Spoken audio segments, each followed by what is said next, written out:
Do you truly believe that you are a good person?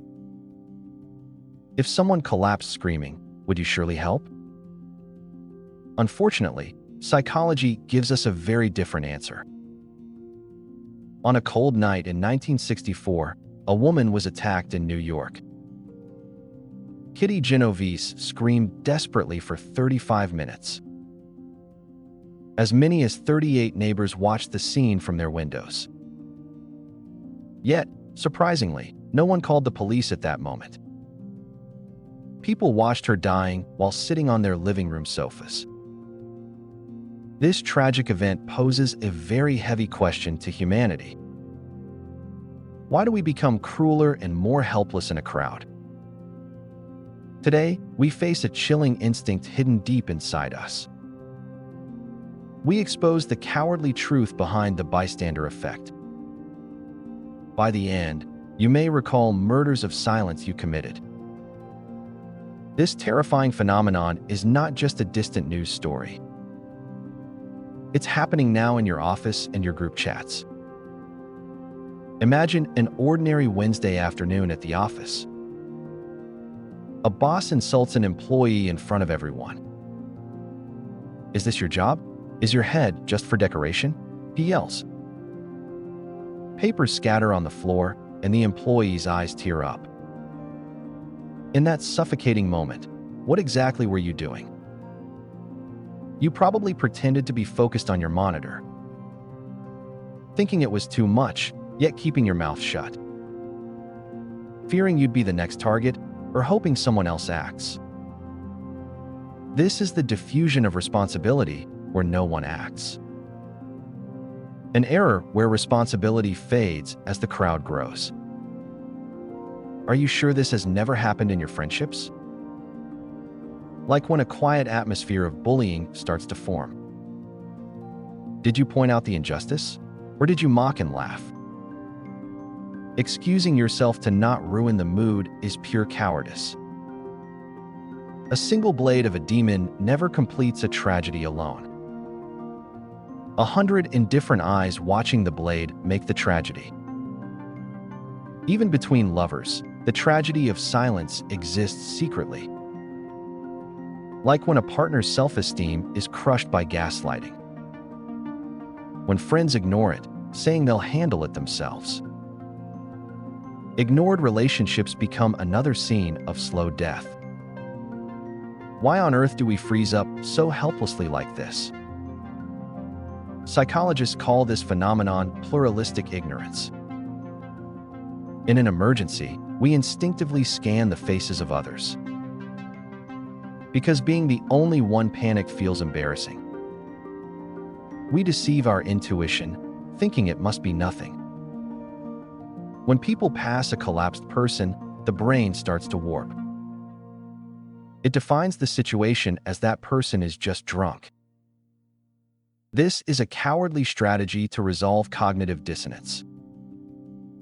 We downplay others' pain to justify our own inaction.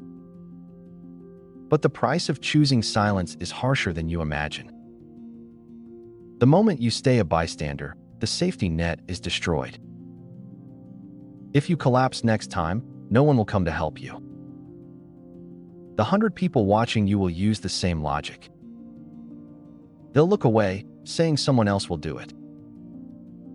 Thus, we all become potential victims and perpetrators. Bystanding is like a plague. One bystander creates two more. A square infected with silence eventually turns into a grave. We become prison guards instead of shields for each other. Is there really no way to overcome this chilling instinct?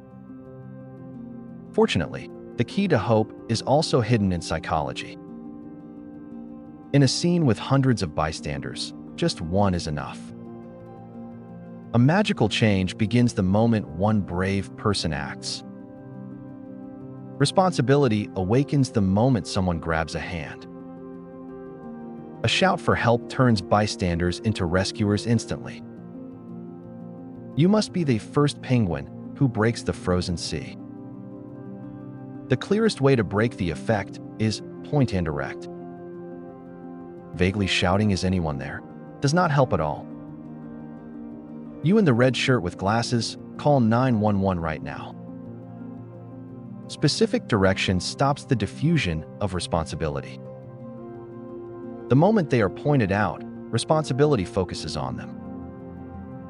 This is the switch that forces the responsibility circuit. Your courage does more than just save a single life. It's a salvation that awakens the sleeping conscience of many. It lets them break the cycle and return to being human. Now, we must no longer remain as cowardly spectators. From today, let's start training to make your heart beat again. The first training is the habit of doubting the situation. Just because it's quiet doesn't mean everything is safe. If you hear a strange scream, think maybe instead of no way. Don't be optimistic. Always assume the worst-case scenario.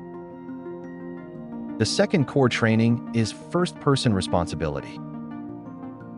The moment you think someone will do it, flip that sentence. Ask yourself, what if I am the only one here right now? Responsibility is not something to share, but to own. The urgency that they might die without you will move you.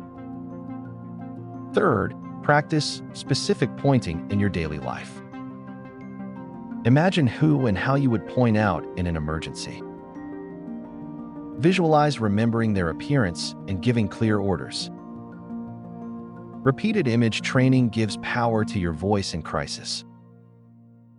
The silence of the public is an invisible blade and murder. But the small voice you speak out becomes a precious life. Your small courage today might be someone's only lifeline. You are no longer a cowardly accomplice, but a shield. Breaking the silence, you are the first rescuer of society. Where your warm gaze stays, there will be no more bystanding. The 10 minutes you spend guarding your heart changes the world. Seeing you now, I sincerely support your courage. Let's walk out of the prison of silence and hold someone's hand. We will no longer watch tragedies with indifferent eyes. Believe in the miracle of small cares creating a safety net. Your single action can redraw someone's tomorrow. Speak warmly to the colleague or friend beside you first. The greatest power to overcome this effect is our solidarity. Thank you for building your mental muscles with unipsychology. The world is safer because of you. Thank you for watching.